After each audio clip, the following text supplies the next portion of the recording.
Mas Gun, dari komunikasi dan gestur politik pemenang Pilpres 2024, seberapa optimis Anda bahwa formasi kabinet mendatang akan jauh dari transaksional?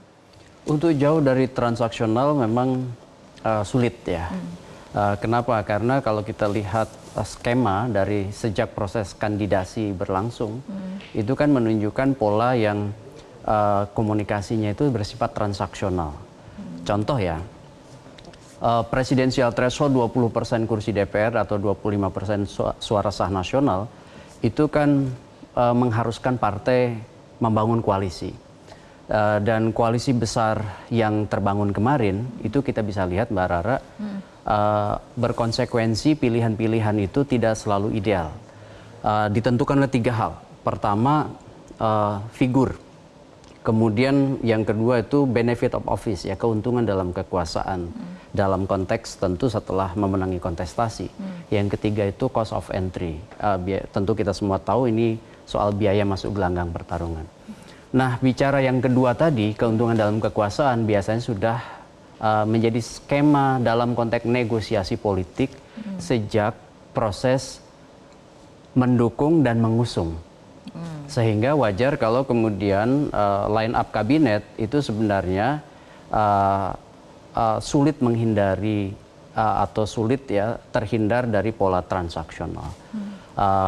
Kalau kita lihat sejarah pembentukan pemerintahan, terutama pasca reformasi, kita bisa lihat misalnya ragam pola yang sudah berlangsung itu kan komposisi, misalnya sebut aja wakil dari partai. Profesional yang tentu juga kita sama-sama tahu di-endorse juga oleh partai politik sebenarnya.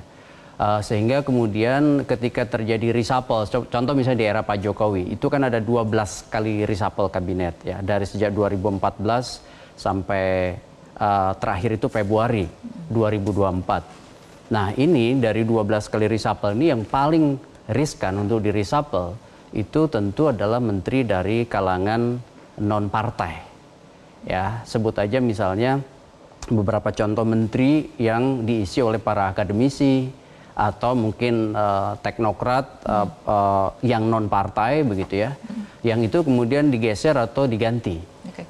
Dan proses transaksi ini juga indikasinya mulai terlihat ketika misalnya ada upaya memperbesar jumlah kementerian. Kan kalau berdasarkan Pasal 15 Undang-Undang 39 ya tahun 2008 itu kan hanya maksimum 34 pos kementerian, ini Undang-Undang Kementerian Negara ya. Tetapi kemudian kalau kita lihat sekarang kecenderungannya akan diubah. Mungkin dalam perbincangan ini kan sekitar 40 pos kementerian. Nah, pertanyaannya adalah 40 pos kementerian ini untuk siapa? Kan begitu ya. Jelajahi cara baru mendapatkan informasi. Download Metro TV Extend sekarang.